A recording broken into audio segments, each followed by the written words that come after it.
ข่าวด่วนที่สุดตอนนี้ก็คือพายุไต้ฝุ่นฮากิบินะครับกำลังเคลื่อนตัว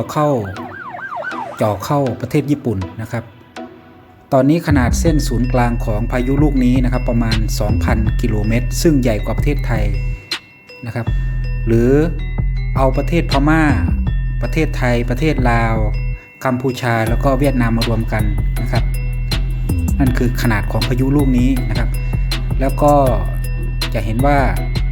มีขนาดใหญ่มากนะครับแล้วก็จ่อขึ้น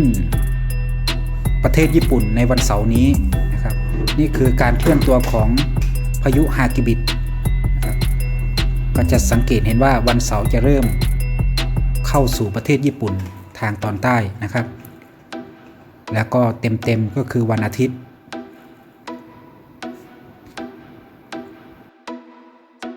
ซึ่งพายุฮากิบิลูกนี้นะครับเป็นพายุที่รุนแรงมากกว่าพายุเฮอริเคนระดับ 5 ของฝั่งอเมริกาซะอีกนะครับตอนนี้ทางการญี่ปุ่น